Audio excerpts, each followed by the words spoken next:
Most people reveal themselves constantly, not in the dramatic ways, not in the confessions or the arguments, or the moments of obvious vulnerability. In the small things. The way someone responds when a plan changes unexpectedly. What they talk about when nothing in particular is required of them. How they treat people who can't do anything for them. The specific things they find funny. What they defend most quickly when it's questioned. All of it is information.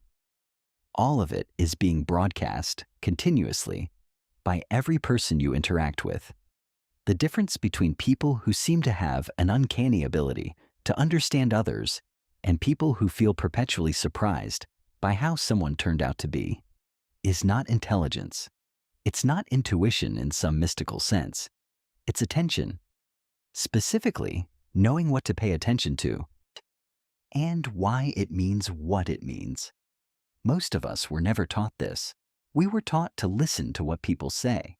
And what people say is, of all the information available in a human interaction, among the least reliable. People say what they mean to say. They say what they've decided to say. They say what they believe makes them look the way they want to look. But the rest, the unmanaged, unedited, continuously leaking rest, that's where the actual person lives. And once you know how to read it, conversations stop being surfaces and start being open books. Here's the psychology of how to actually do that. The first hack. Watch what someone does when they think no one is watching. This one sounds obvious until you realize how rarely anyone actually applies it deliberately. The version of a person that exists when they believe they are unobserved, when there is no audience to manage, no impression to shape, no evaluation to survive, is the most accurate version available to you. Not because people are fundamentally performing the rest of the time, but because social contexts place real demands on behavior that temporarily override natural tendencies. What you're looking for specifically is behavior in the unscripted gaps. What someone does while they're waiting. For a table, for a meeting to start, for someone to arrive. Whether they make eye contact with service staff or look through them. How they respond to minor inconvenience when there's no social cost to showing the real reaction. Whether they listen when no one is monitoring, whether they're listening. These moments are not character tests in a moral sense. They are data points. And what they reveal is the automated, habitual, unmanaged version of a person, which is a more reliable predictor of how that person will behave toward you in unscripted moments than anything they could consciously tell you about themselves. What someone does when nothing is required is who they are when everything is. If this is already shifting how you think about the information available in ordinary interactions, hit the like button. Because the level of reading we're building toward in this video is considerably more specific than anything most people are consciously applying. The second hack. Listen to how someone talks about people who aren't in the room. There's a specific kind of conversation that reveals character more efficiently than almost any other. And it's the kind that most people don't think of as revealing at all. It's the conversation about other people, the commentary about a friend's decision, a colleague's behavior, a family member's situation. What you're tracking is not the content of the opinion, whether they agree or disagree with whatever the absent person did.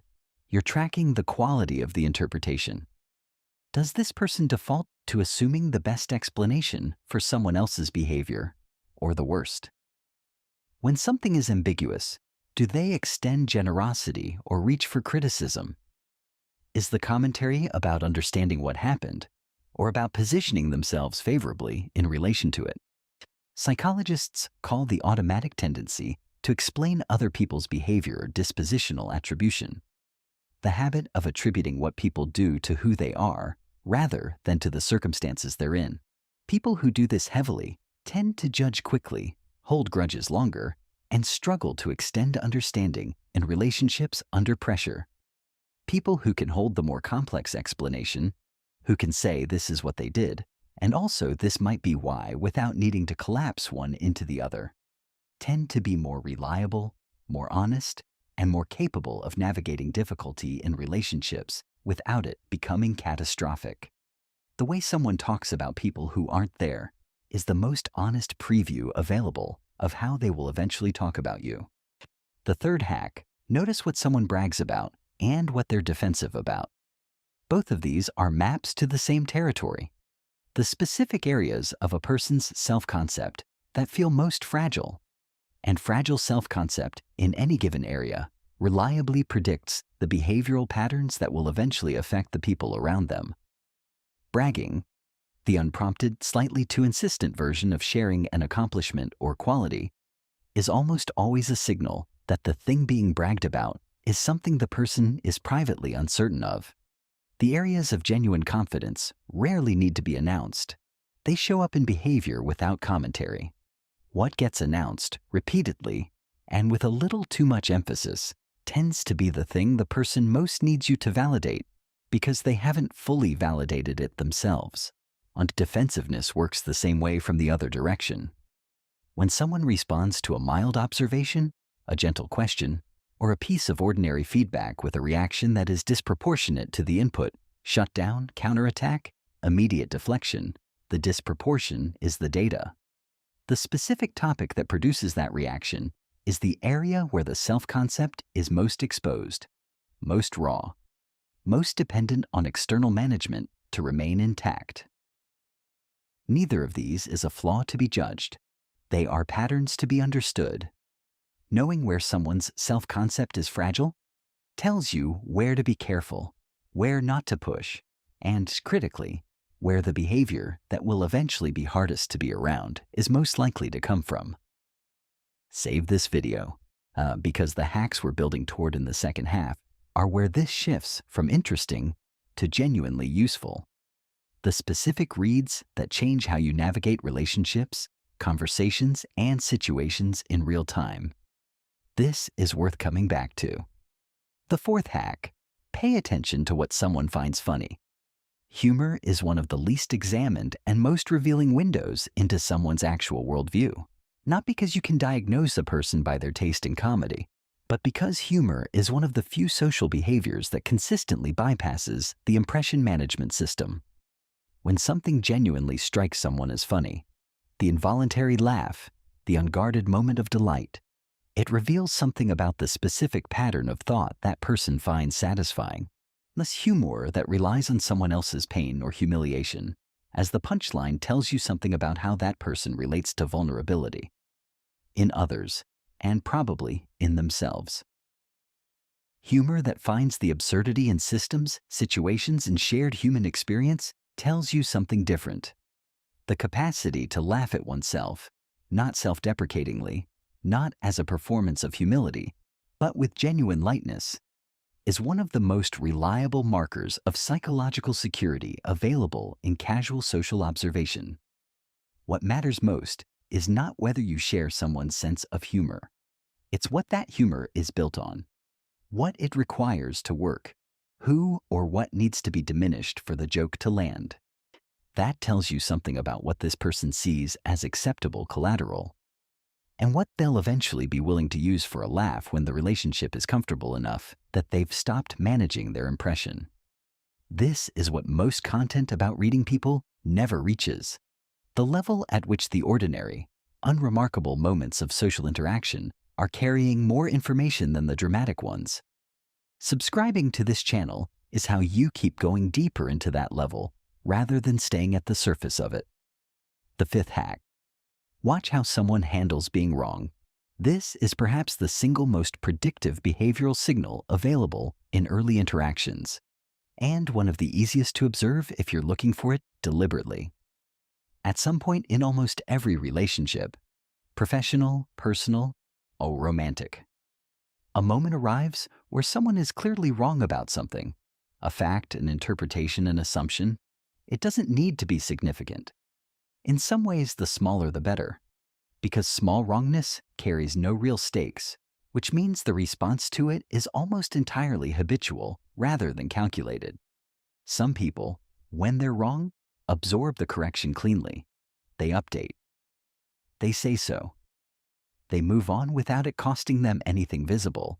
Others make the moment about something other than the information, about who was right, about the manner of the correction, about some perceived slight embedded in being corrected at all. They deflect. They minimize. They find a way to be partially right, even when they're entirely wrong. The second response pattern is not just an inconvenience in conversation, but it is a preview of how this person will navigate every moment of genuine difficulty in a relationship, every conflict, every misunderstanding, every situation where they contributed to a problem, and acknowledgement is what's needed. If the cost of being wrong about a small thing is this high, the cost of being wrong about something significant will be considerably higher. The small moments are not small. They are the operating system. And a brief ordinary interaction where nothing much is at stake is often enough to read it. The sixth hack. Notice the gap between what someone says their values are and what their time actually shows. People tell you who they want to be. Their behavior tells you who they are. And the most useful thing you can do in trying to understand someone accurately, rather than optimistically, is look at where those two things diverge.